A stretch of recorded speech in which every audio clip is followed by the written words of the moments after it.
പുതിയൊരു വീഡിയോയിലേക്ക് സ്വാഗതം. ഇംഗ്ലീഷിൽ പ്രധാനമായും 3 ടെൻസുകളാണ് ഉള്ളത്: പാസ്റ്റ്, പ്രസൻറ്റ് ആൻഡ് ഫ്യൂച്ചർ. ഇതിനെ ഓരോന്നിനെയും 4ആയി തരംതിരിച്ചിരിക്കുന്നു: simple, continuous, perfect, perfect continuous എന്നിങ്ങനെ.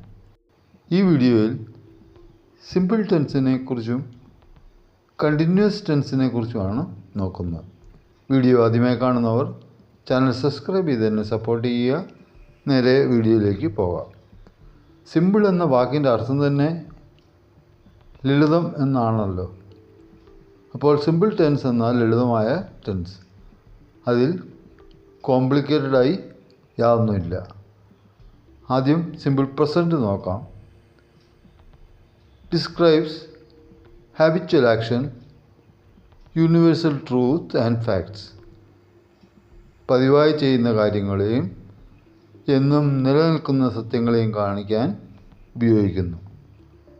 Example: I get up at 5 AM in the morning. The sun rises in the east. ഭാവിയിൽ നടത്താനായി തീരുമാനിച്ച കാര്യങ്ങൾ പറയാനും ഇത് ഉപയോഗിക്കുന്നു. Next month we go to Mumbai. ഇതിൻ്റെ structure subject plus base form of the verb.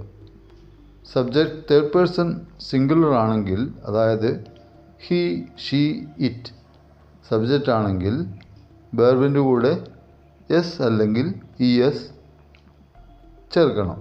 Example: she walks to work every day. He misses her too much. വാക്കുകൾ S, O, C H, S H, X എന്നീ ലെറ്ററുകളിൽ അവസാനിക്കുമ്പോഴാണ് S ചേർക്കുന്നത്. Example: misses, goes, teaches, washes, fixes. ഇനി simple past. Describes actions completed at a specific point in the past. കഴിഞ്ഞ ഒരു പ്രത്യേക കാലഘട്ടത്തിൽ പൂർത്തിയാക്കിയ ഒരു പ്രവർത്തനത്തെ വിവരിക്കുന്നു. ഇതിൻ്റെ structure subject plus past form of the verb. Example: he won that contest. I went to Kottayam yesterday. Simple future. Describes actions that will happen at future time. ഭാവിയിൽ സംഭവിക്കുന്ന പ്രവർത്തനങ്ങളെ വിവരിക്കുന്നു. ഇതിൻ്റെ structure subject plus will plus base form of the verb. Example: she will travel to Japan. ഇതിന് പകരമായി be going to ചേർത്തും ഭാവി ഉദ്ദേശവും സൂചിപ്പിക്കാൻ കഴിയും. Example: I am going to start a new project. ഞാനൊരു പുതിയ പ്രൊജക്റ്റ് തുടങ്ങാൻ പോകുന്നു. ബിയുടെ വിവിധ രൂപങ്ങളിലൊന്നാണ് am. Each simple tense is straightforward and doesn't imply continuous or completed action. ഓരോ സിമ്പിൾ ടെൻസും സ്ട്രേറ്റ് ഫോർവേഡാണ്. അത് തുടർച്ചയായതോ പൂർത്തിയാക്കിയതോ ആയ പ്രവർത്തനത്തെ സൂചിപ്പിക്കുന്നില്ല. അത് കേവലം സംഭവ സമയത്തെ സൂചിപ്പിക്കുന്നു. ഇനി നമുക്ക് കണ്ടിന്യൂസ് ടെൻസിനെ നോക്കാം. The continuous tense, also known as progressive tense, is used to describe actions or situations that are in progress at the moment of speaking or actions that are ongoing. സംസാരിക്കുന്ന നിമിഷത്തിൽ നടന്നുകൊണ്ടിരിക്കുന്ന പ്രവർത്തനങ്ങളെയോ സാഹചര്യങ്ങളെയോ അല്ലെങ്കിൽ നടന്നുകൊണ്ടിരിക്കുന്ന പ്രവർത്തനങ്ങളെ വിവരിക്കാൻ ഉപയോഗിക്കുന്ന ടെൻസാണ് കണ്ടിന്യൂസ് ടെൻസ് അല്ലെങ്കിൽ progressive tense. ഇത് രൂപീകരിക്കുന്നത് വെർബ് ടു ബിയുടെ ഒരു ഫോമിൻ്റെ കൂടെ ബേസ് വെർബിൻ്റെ ing ഫോം ചേർത്താണ്. വെർബ് ടു ബിയുടെ വിവിധ രൂപങ്ങൾ ആം, ഈസ്, ആർ, വാസ്, വെയർ എന്നിവയ്ക്കാണ്. ഇതിനെ 3ആയി തിരിച്ചിരിക്കുന്നു. ഒന്ന് present continuous. It is used to describe actions happening now or around the current moment. ഇപ്പോൾ അല്ലെങ്കിൽ നിലവിലെ സമയത്ത് സംഭവിക്കുന്ന പ്രവർത്തനങ്ങളെ വിവരിക്കുന്നു. Example, I am studying for exam. ഇത് action happening around the current moment ആണ്. ഈ നിമിഷത്തിൽ പഠിക്കണമെന്നില്ല, പക്ഷേ അതൊരു ഓൺഗോയിങ് ആക്ടിവിറ്റി ആണ്.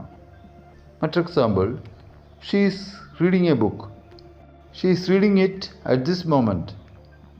ഇതിൻ്റെ structure subject plus am is are plus ing form of the verb. Past continuous. It is used to describe actions that were ongoing in the past, often interrupted by another event. ഇത് ഭൂതകാലത്തിൽ നടന്ന സംഭവങ്ങളെ കാണിക്കുന്നു. അവ സാധാരണയായി മറ്റൊരു സംഭവത്തോടെ തടസ്സപ്പെടുന്നു. Example, they were watching TV when the phone rang. ഇതിൻ്റെ structure subject plus was /were plus ing form of the verb. Future continuous. Used to describe action that will be ongoing in the future. ഭാവിയിൽ നടക്കുന്ന പ്രവർത്തനങ്ങളെ വിവരിക്കാൻ ഉപയോഗിക്കുന്നു. Example, I will be traveling next week. ഇതിൻ്റെ structure subject plus will be plus ing form of the verb. അപ്പോൾ continuous tense പ്രവർത്തനത്തിൻ്റെ തുടർച്ചയോ ദൈർഘ്യമോ എടുത്തു കാട്ടുന്നു. എന്നാൽ സിമ്പിൾ ടെൻസസ് ഒരു പ്രവർത്തനത്തിൻ്റെ സാമാന്യതയ്ക്ക് ജനറാലിറ്റി ഊന്നൽ നൽകുന്നു. ചില ഉദാഹരണങ്ങൾ നോക്കി ഇവ തമ്മിലുള്ള വ്യത്യാസം മനസ്സിലാക്കാം. Simple present. Example, I work every day. ഇത് പതിവ് പ്രവർത്തനത്തെ വിവരിക്കുന്നു. Present continuous. Example, I am working right now. സംസാരിക്കുന്ന നിമിഷത്തിൽ സംഭവിക്കുന്ന പ്രവർത്തനത്തെ വിവരിക്കുന്നു. Simple past. Example, I visited Paris last summer. കഴിഞ്ഞ കാലത്തിൽ പൂർത്തിയാക്കിയ കാര്യത്തെ വിവരിക്കുന്നു. Past continuous. Example, I was visiting Paris when I met her. ഞാൻ പാരീസ് സന്ദർശിച്ചപ്പോൾ അവളെ കണ്ടുമുട്ടി. This describes ongoing action in the past interrupted by another event. Simple future. Example, I will call you tomorrow. This describes actions that will happen in future. ഭാവിയിൽ സംഭവിക്കുന്ന പ്രവർത്തനത്തെ വിവരിക്കുന്നു. Future continuous. Example, I will be calling you at 8 p.m. This describes an action that will be ongoing at a specific time in the future. ഭാവിയിലൊരു പ്രത്യേക സമയത്ത് നടക്കുന്ന പ്രവർത്തനത്തെ വിവരിക്കുന്നു. ഈ പറഞ്ഞ കാര്യങ്ങൾ സമ്മറൈസ് ചെയ്താൽ ഇപ്രകാരമായിരിക്കും. പതിവ് പ്രവൃത്തികൾ, വസ്തുതകൾ, പൂർത്തിയാക്കിയ പ്രവൃത്തിയെപ്പറ്റി നമ്മൾ പറയാൻ ഉപയോഗിക്കുന്നത് സിമ്പിൾ ടെൻസുകളാണ്. എന്നാൽ പുരോഗതിയിലുള്ള പ്രവർത്തനങ്ങളെ ഒന്നെങ്കിൽ ഇപ്പോൾ സംഭവിക്കുന്ന, അല്ലെങ്കിൽ ഒരു നിശ്ചിത കാലയളവിൽ, അല്ലെങ്കിൽ ഭാവിയിൽ പ്രത്യേക ഘട്ടത്തിൽ ഉള്ള പ്രവർത്തനങ്ങളെ ഊന്നി പറയാൻ കണ്ടിന്യൂസ് ടെൻസ് ഉപയോഗിക്കുന്നു. സിമ്പിൾ ടെൻസിൻ്റെയും കണ്ടിന്യൂസ് ടെൻസിൻ്റെയും ഉപയോഗങ്ങൾ ഒരുവിധം മനസ്സിലാക്കാൻ ഈ വീഡിയോ സഹായിക്കും. വീഡിയോ ഇഷ്ടമായ ലൈക്ക് ചെയ്യുക. Thanks for watching.